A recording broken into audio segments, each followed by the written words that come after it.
Dear distinguished guests, ladies and gentlemen, good day. Thank you for your interest in our paper, Intervention Approach Based on System Dynamics Simulation for 5 Dams. On behalf of the authors team, Agus Rudyanto, Vicky Ariyanti, and Radhika, we would like to say welcome. However, due to my current health condition, I cannot present the detail of our paper. My colleague Vicky Ariyanti will deliver the presentation. To Vicky Ariyanti, the time is yours. Thank you, Dr. Agus Rudyanto. On behalf of the authors, I myself, Vicky Ariyanti, would like to present our paper today titled Intervention Approach Based on System Dynamic Simulation for 5 Dams. And this paper is based on complex problem approach where they see here interrelationships, patterns, and processes. The approach process uses 4 layers. First, it's the structure development. Secondly, selection of policy and the selection policy evaluation indicators. And then the fourth is the dynamic system simulation. And the case study we use for this paper is the Batam Island as a part of Riau Archipelago province, located at the boundary between Singapore and Indonesia. There, the island does not have ground basin and it relies heavily on inadequate water supply from the surface water. The methods we are using for this simulation approach is using the 3 steps of system dynamic approach. It was developed first since 1950 at MIT by J. Forrester. The first step is to define the real system model. Secondly is to lead the formulation, and then the third step is the simulation model itself. Here we apply to a diagram where we have the logics between converter, the stock, and connector, and also the flow. Here the converter and the connector have causal relations to the stock with the current condition, where flow is the location where we have the actions, and converter is the location for the input and output, and then connector you will have this causal relation between the stock and the flow.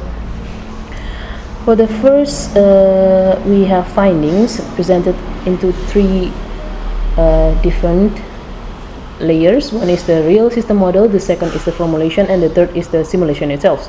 For the system simulation, it is a model based on the reservoir simulation and its behavior analysis.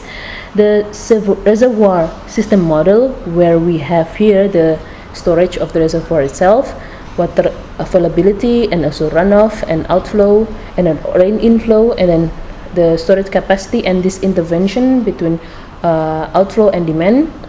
And we derive here a causal relationships which presented in the diagram, the interrelationship between the inflow and outflow, and also the water availability and demand, and also the intervention that is available in this reservoir, and how much the storage is actually been there for the condition. For this formulation, we use the formula of continuity concept, where here the storage level, the ST+1, is the storage at the end of time interval, and T is the time interval itself. The ST is the reservoir storage at the beginning. QT is the inflow during the in-time interval. The D, demand, during the in-time interval, and the delta E is the evaporation. L is seepage. C is capacity, active benefit of the reservoir, and then cap as capacity of intake. So here the boundary condition is the ST+1 is ST plus Q, which is the inflow, minus the demand, minus the delta F evaporation, and also minus the seepage, where the boundary is 0 is less than the ST+1 and less than the C, the active benefit. and also the demand is lesser than the capacity. In this research, the 5 reservoirs in Batam Islands are linked into one holistic model. As you can see here, each of the dam has a simulation like so, where we have put here the demand, also the capacity, the interrelationship of the causal relationship, and into a loop model. And in this page, we presented the model for reservoir of Rudyanto Dam. The simulation also follows into stages. First is the calibration of the hydrological data. Secondly is the simulation model for the 5 reservoirs, and then the third is the water balance analysis. This causal loop model into a reservoir is replicated into the other 4 dams in Batam Island. So, the first stage is the calibration, and we need this for the water level for all the reservoirs, but only 2 of them have complete data, which are the Muka Kuning and Duri Angkang reservoirs. As you can see here, there is a slight difference between the recorded data and the model, where we kind of assume that it is affected by the human error. So here the model data shows more continuous data, the blue line, and the data itself shows the orange line. And we do also see in Duri Angkang there is some non-data period between January 2014 to January 2015. This is also probably because of human error. And if we put it into the second stage, the simulation for the holistic whole island looks like this. Here all the 5 dams, Sei Harapan, Sei Ladi, Muka Kuning, Duri Angkang, and also Nongsa are placed into the system, with each of the supplied municipality surrounding it, and the causal relationship between supply and demand for each of these reservoir in place for this 5 reservoir under the causal loop relations in one whole island. And after the whole calculation, we have a result where the existing water balance for Batam Island is showing that in the coming 10 years we will already have a challenge to provide water demand for the whole island, which means that we need to do additional interventions. For the second simulation, we put